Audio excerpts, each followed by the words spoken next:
Take one.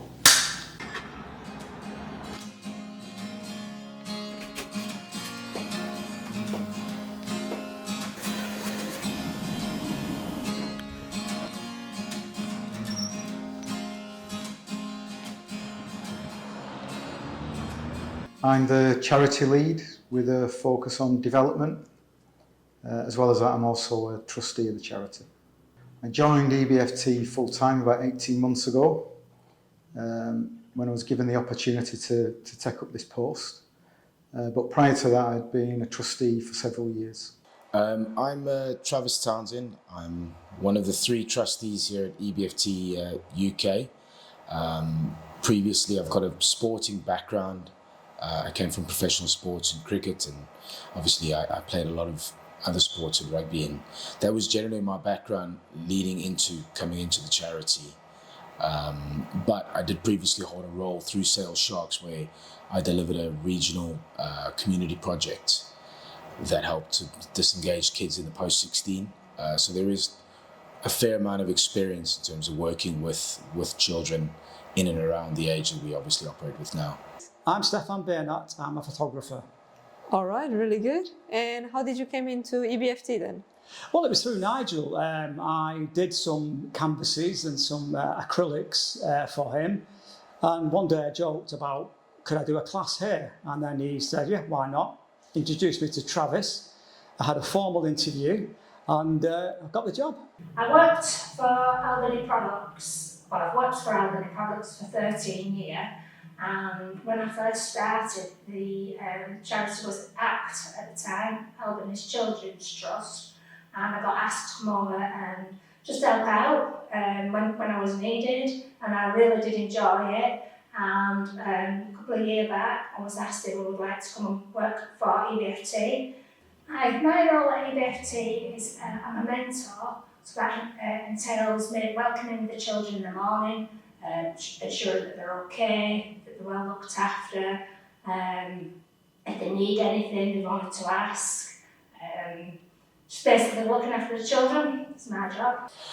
So I met Keith and then eventually Elaine through a mutual friend, which was actually through the rugby club. There's a man called Ian Coates, who's the chairman there, and he's been a friend of the charities for a number of years and supported in different ways. And he kind of put me and Keith together. Keith discussed the possibility of me joining the charity and potentially adding new perspective and taking it into a direction. And yeah, that was about 7.5, 8 years ago, and it's gone pretty quick from there. What did you think of it at the first time, the first week? How was it? I was amazed. I was amazed. I was so scared. And Travis said to me, "It'll be okay. Don't worry about it." Because Travis, as you know, he doesn't worry about anything, so he just gets on with it. And I didn't. And then I loved it, and I thought, wow, this is what I want to do. So right after that, I stopped working for my other clients. Just concentrate on coming here now. When you first heard about EBFT, what were your first thoughts?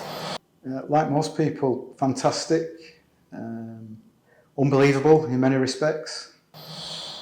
Yeah, I was interested because it's an intriguing organisation. You don't really get many privately funded children's charities, certainly not in Greater Manchester. Having been in sort of the children charitable sort of sector, it's a lot of it is funding driven, and it's incredibly unique to find an organisation that truly has the children at the heart of what it wants to do. So it was a great thing. Absolutely, everybody I've spoken to are like, wow, this is amazing, which it is. It's fantastic what they do for the kids. My name's Ben Floyd.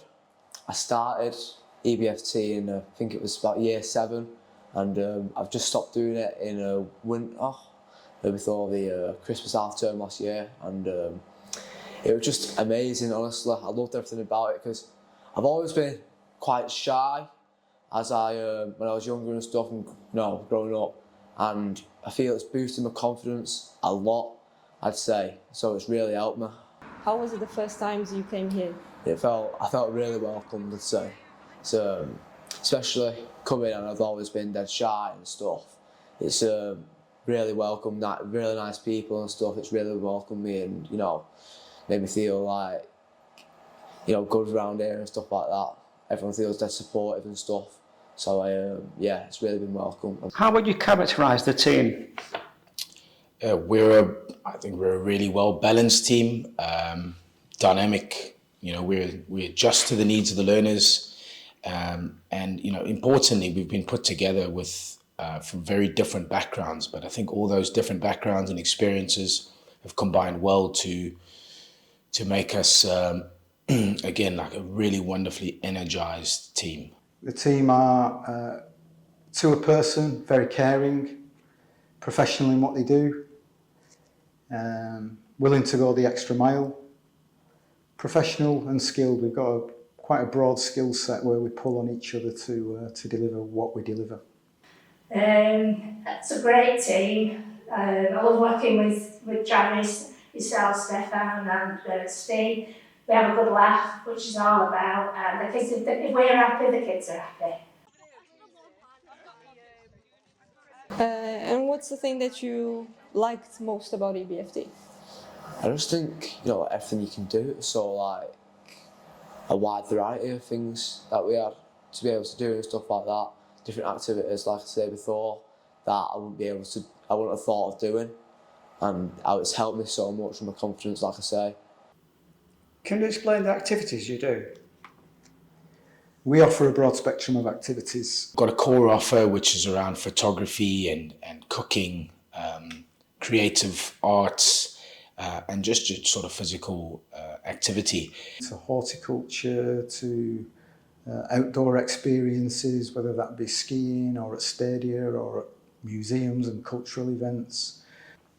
We try and keep that focus on skills and development of skills and personal development through everything that we do. It stems from one, the facilities we've got on offer, so we can offer something that's quality, that's engaging with young people, and then two, it's around the expertise of the people that we've managed to attract to the charity and maintain over the last number of years. We also focus on life skills, so first aid, swimming. About offering those wider experiences so that the children grow and develop and learn new things. It's very varied, but everything that we deliver is there to fulfil a purpose, to give that young person a wider experience than they might be getting at present. It's about inspiring and for them to aspire to be something closer to their full potential. How would you describe the involvement of EBFT with schools? So we work with the schools through a partnership approach, and I guess that's one of our main focuses of work, because the placement of those schools is very important in terms of selecting and reaching the young people that we are supporting. The more people and the more hands on everybody can be and wrap and surround our learners with the support that's needed for them to grow and develop, the better. So, partnership is incredibly important. Initially, when I started at Cardinal Langley as deputy head teacher, one of the trustees at the time, who I used to work with at a previous school, who was an assistant head teacher there, she got in touch with me and asked if we wanted to come and have a look at the provision and at the resources available, and maybe put together a cohort of children who might be able to benefit. So that's how we were first introduced, which was, I want to say, something like 8 years ago now. What do you think separates EBFT from other alternative curriculums? I think well, first of all, it's free. So that's a massive separation, really. And part of the reason why with everybody we work in partnership rather than as a financial transaction. Not having the funding pressure that potentially publicly funded organisations in our field has really, in a way, I think, lightens the load and takes the pressure away from delivering what you traditionally view as sort of key performance indicators with learners. So, for an education sense, what those learners are achieving. The facilities and resources that we use are extremely high quality. I mean, we're sat in a room now that's using industry specification equipment, and that's what our young people are using when they practice their activities. Well, we're more focused around, what their needs are, and we're able to set a pace that's adaptive to the learners. And how would you rate your overall experience with EBFT? It's honestly been so good. It's been great. It's put me in out of my comfort zone so many times, but I've benefited from that so much. We try and bring a focus on that emotional and social development through creating attachments, social bonds, friendships, through which we can develop trust. We're in a completely different age, even from when I started 7-8 years ago at the charity. The learners are facing far more challenging things from an emotional and a mental aspect nowadays. We also use role models in order to support social learning or examples of ways forward. And then in terms of working through some of the activities and challenges and adventures that we're providing, we try and scaffold support so that there's just enough there for the individual for them to achieve, which will hopefully bring some independence and self-belief and confidence. Having an environment where the learners feel safe, protected, and where they can flourish and grow and build positive relationships with adults and their fellow learners is fantastic nowadays. And I think we'll see soaring needs across the board, really. How would you characterize the environment at EBFT? I feel that they're happy and stuff. They're everyone's supporting me, trying to, being shy and stuff, trying to make you out of your comfort zone to, make you a bit more confident and stuff. And it's just overall a good environment. You're around good people and stuff who want to help you, and that's what it's all about, I think. It's a tremendous sense of community. We're incredibly fortunate, obviously, through Keith, but, Albany Products, we have a partner from the commercial side of the charity, and, find a willingness from people there who've got their day-to-day employment and their own tasks to get through, but that willingness to support. So there's a tremendous sense of community and ownership, really. The EBFT doesn't operate really as a standalone. Every dimension that we work through at EBFT, we are looking to develop a community and a wider community. So some of the activities that we're undertaking on the programme, but also extending that to youth leaders, mentoring, the work placements that I mentioned, they're all focused on creating an EBFT community, but supporting the wider community. We've got many partners and friends in the local area, and that's grown as well too. Yeah, I think community is a central facet of EBFT. That sense of community is important, because I think as many of those collaborative skills as we could use will enhance what the children get from their time with EBFT. Do you think that saying that it takes a village applies to EBFT and the way the learners feel about EBFT? Yes. Yeah, no, 100%. It's, again, the more resources we can throw at it, if you must, the better, I think, for the learners. And again, it's a case of them building those positive relationships, seeing people that have got their own sort of day-to-day things going on and pressures, and seeing them be able to come and give their time or at least have a conversation. That's all part of the rounded experience, and that's an important bit of what EBFT is having that rounded experience and introducing new and fresh things to the children, so that it helps them develop and grow. Are there other moments that have touched you in any way whilst working at EBFT? Some of the stories that I've heard about what they may well be going through is really heartbreaking, really. So I think if I can make a little bit of a difference that day, just a little smile, or it's great, because none of us know what they're going through sometimes. So yeah, just try and brighten it up a little bit. Very, very vulnerable children who we bring into your care. For a day and a half, a fortnight, it's a big ask, and they're very, very vulnerable children. But you do see them growing in confidence, and that's that anecdotal evidence that that you might not be able to gain elsewhere. But we do see them growing in confidence. You do see children who are, if you like, building friendships there in that group, but then also taking that back into school with more confidence. That's wonderful to see, especially when some of the children would not approach an adult at all to speak or ask. Some of them are quite nervous children. So to see them like building those skills, those soft skills, conversation, teamwork, and what have you, that is absolutely fabulous. And so each of the children from their own starting points, you can see like how it's made a difference for them.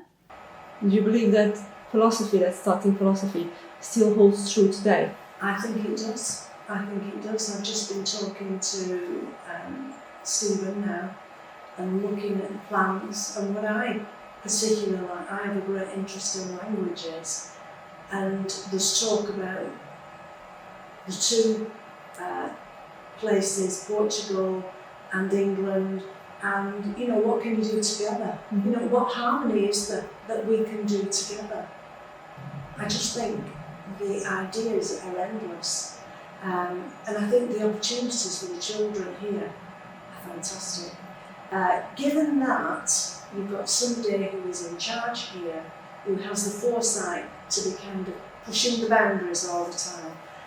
And as you push the boundaries, you are enriching the curriculum. And that's all Elaine was doing. She was enriching their curriculum. And I think she's achieved it as the pupils have come through. There has been success stories.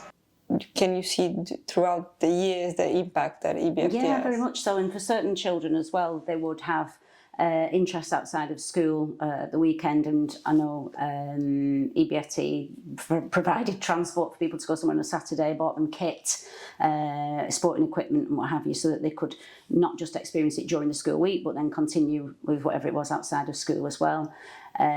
We've had another boy as well who's at university now. He came back when he was in year 12 of sixth form to do his work experience week here with younger children. So he'd experienced it as a younger child himself. He was in the year 7 to 8 one, and then he came back as a 17-year-old for a week, work experience helping the younger children. So he's benefited from both sides, and again he himself now has gone off to university. One girl, and she obviously had a pretty troubled background, home life and everything, and she did a fantastic shot of a strawberry going into the glass, and it was the first shot she did, and I said, that is fantastic. And you can see a little smile on her face, because how many people have said to her, well done, you've done a good job. So I think that was another heart-tugging moment for me when she said that. So that was good. We've had a number of children obviously come through the charity, and and there's been small impacts from a day-to-day basis which make you smile, and on a weekly basis. One of our young learners from ACT, the young student, started from year 7 and came through all the school term with us, and then he went on to be in the army, and I seen him a couple of years back, and he recognised me straight away and he was telling me all about his achievements. He was so chuffed, and so was I. To see those kind of positive outcomes for children who've got desperate situations is what EBFT is about. We're not always going to get those outcomes or those extreme outcomes, and sometimes again, from an outsider's perspective, those developments can seem smaller, but we know the impact that we're having on our learners, and the long-term benefits of having years of just positive mentorship and again about the experiences, and is going to hopefully serve them well as they approach important parts of their life and into adulthood. I remember when I went ice skating, and that was absolutely great, because I remember on the ride there I was I wanted to do it, and I was thinking to myself, I'm going to do it, and I was really nervous to do it. When we got there, I was dead nervous, but then when I actually got on, and you know, I felt supported with the people around me and stuff, I just went for it and I did it, and I just didn't look back after that. I loved it so much. I thought I just went through it, and it was great, honestly.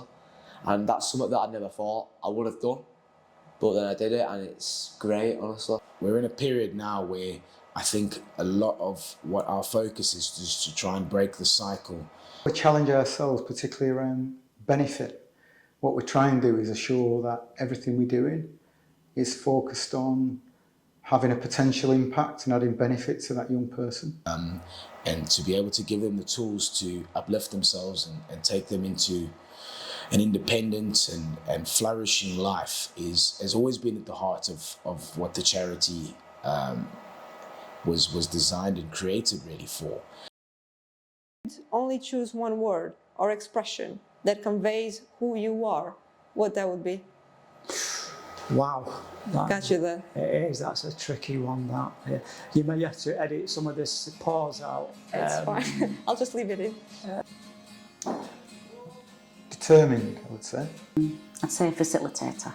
I don't know, I think creative, really. I think creative is what I would say. I'd say, obviously I write my own songs and stuff, it's got quite, I'd say maybe creative, actually. I would like to see, consider myself as potentially the driving force behind the initial stages.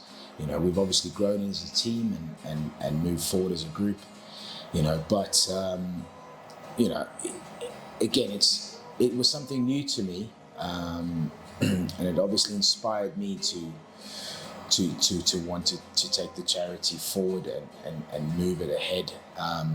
And now we've got a fantastic team around us that's wanting to grow and develop, and it's important that same motivation I had years ago is still driving through me today, to lead and to take the group forward and to take the charity forward, so that EBFT lives on forever.